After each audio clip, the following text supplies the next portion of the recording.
안녕하세요. 철없는, 아니야, 이건 할 때는 철없는 변호사 말고 일 잘하는 변호사 받게 됩니다. 일 좀 하죠.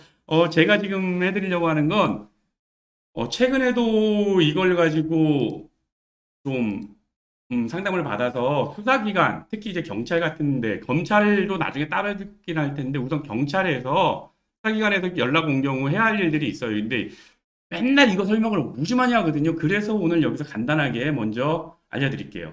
여러분들이 제일 먼저 해야 되는 건 이게 보이스피싱이냐 아니냐를 구분하셔야 돼요. 그래서 우선 담당자의 성명과 소속 이걸 꼭 얘기하거든요. 그다음에 사무실 호수와 전화번호 등을 확인하셔야 돼요. 그냥 뭐 서울중앙지방검찰청의 누굽니다. 서울 뭐 무슨 경찰서의 누굽니다. 이렇게만 얘기는 안 해요.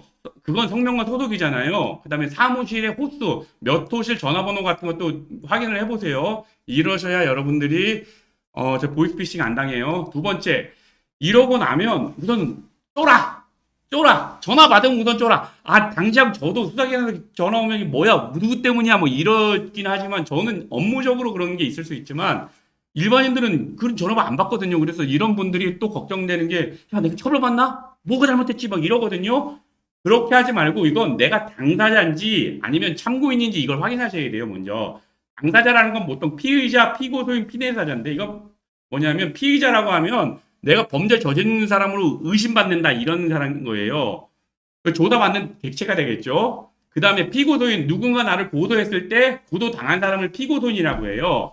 그래서 피고소인이냐, 피의자냐, 피고소인이냐 아니면 피내사자는 이게 흔한 건 아닌데 누가 고소하지도 않았는데 수사기관, 특히 경찰이나 검찰 이런 데서요. 이렇게 수사를 우연히 하다 보니까 알게 돼서 그래서 내사를 진행하는 경우들이 있거든요. 언론에 가끔 나와요. 내사를 시작했다, 뭐 피내사자 이런 게 나오거든요. 이런 거를 보통 당사자라고 표현하면 되고요. 그다음 참고인인지 이건 뭐냐면 다른 사람의 문제가 생겼는데 네가 그걸 잘한다고 하더라. 그러니까 너에 대해서 네 얘기 좀 듣고 싶다. 당신 얘기를 듣고 싶다. 이런 게 있거든요. 그래서 요 참고인인지 요걸 구분하셔서 하는 게 다른데요. 참고인이면은 이 참고인도 사실은 두 가지로 나뉘는데 진짜로 제3자들이 얘기하는 것, 남들이 싸우고 할 때 그것을 잘 아는 사람이라는 게 있고 이 사람이 잘못하면 이게 피의자나 피의자로 바뀔 수 있는 이런 참고인도 있거든요. 그러니까 어떤 나쁜 행동, 범죄 혐의가 있는 이런 것에 연루된 제3자도 있어요. 그럴 때는 참고인도 역시 준비하실 때는 피의자 또는 피고소인 된 것처럼 준비를 하시는 게 맞고요. 어떠한 형태이든 이렇게 되고 나면 내가 뭔지를 알아야지, 날 왜 부르는지 알아야 그에 대한 대응을 하는 거예요. 참고인인 경우에는 마음 편하게 하시면 되고요. 일반적으로 당사자가 되면 도대체 내가 뭐냐, 뭐 잘못되면 큰일이니까 이때부터는 좀 심각하게 접근하시는 게 맞아요.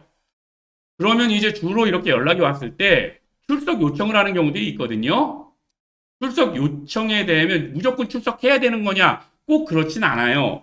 그런데 이거는 임의 조사이긴 해요. 그런데 그래서 이제 첫 번째가 출석 여부를 결정해야 되는데, 일반적인 경우 웬만하면은 출석을 하죠. 왜냐하면은 경찰에서 뭐 이런 걸 좀 알아보려고 한다라고 했는데 출석을 거부하잖아요. 그럼 계속해서 이렇게 이 사람 조사를 해야 되는데 안 온다 이러면 법원에 영장을 청구해서 체포영장을 발부받는 경우가 있어요. 그러면 그때부터 이제 좀 체포되면 실제로 유치장에 갇히고 뭐 구치소에 갇히기도 하고 뭐 이러거든요. 큰일 나는 거예요. 그래서 특별한 일 없으면 저희는 뭐 사정 없으면 출석하시는 게 좋을 것 같다라는 의견을 드려요, 변호사들이.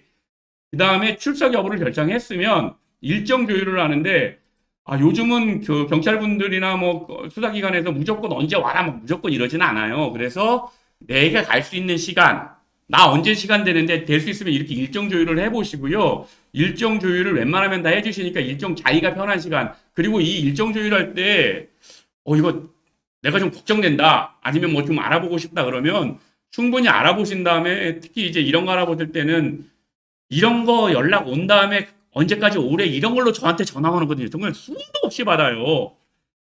기대야, 나 이런 거 했는데, 형, 야, 기대야, 이걸로 수도 없이 전화 와요. 출석 오래는데 어떡하냐? 그러고 나면 일정 조율을 하라고 하고요. 그 다음에 자기가 해야 될 것들, 어떤 것들을 해야 되거든요. 근데 대부분 이제 위에 얘기했던 담당자 성명 소속 사무실 호수 전화번호는 요즘은 문자로 주는 경우가 많아서 상관이 없는데 이가 당사자인지 참고인인지도 모르고 부른다니까 걱정돼서 전화가 해요. 그러니까 이거 먼저 내가 당사자인지 참고인이니까 피의자인지 피고소인지 피내사자인지 침이 많이 나오는 것 같아요. 참고인인지 이거 구별해서 확인을 하시고요. 잘 모르면 어떻게 해요? 알려준 전화번호로 전화를 드리면 거기서 알려줘요. 아, 당신은 뭐 피의자 신분이다, 피고소인 신분이다, 피내사자 신분이다, 아니면 다른 사건의 참고인 신분이다. 요거를 알고 나서 이 변호사한테 물어보는 게 제일 편해요. 그렇게 해서 일정 조율을 하는데 정보공개 청구라는 게 있어요. 정보공개 청구라는 건 뭐냐면 예전에는 수사가 진행되면 아무것도 안 알려줬거든요. 근데 지금은 만약에 누가 고소했으면 고소장이라든지 뭐 이런 것들을 받아볼 수 있어요. 그래서 이 정보공개 청구가 필요한 경우에는 그 정보공개 청구를 하시고요. 하시고 미리 내가 어떤 것 때문에 조사를 받는다 아니면 어떤 것 때문에 날 불렀다라는 걸 더 자세히 확인하시고 가실 수 있어요.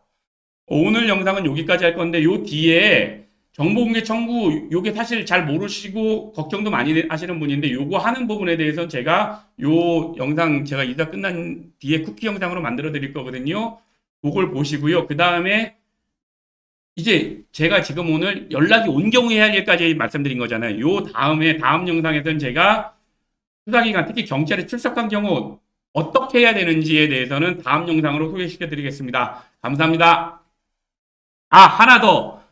구독과 좋아요 좀 해주세요. 아, 이거 중요한지 제가 이제 알았어요. 이거 있으면 너무 좋고요. 없으면 이 즐거워서 하는 거겠지만 즐거움이 떨어져요. 그러니까 여러분 구독과 좋아요 이거 뭐 어떻게 하는데 나 이런 건 사실 아직은 잘 배워볼게요. 근데 아직은 잘 못하니까 그냥 구독과 좋아요 알림 설정은 차근차근 해주세요. 네, 감사합니다. 다시 한번 인사드리겠습니다. 감사합니다.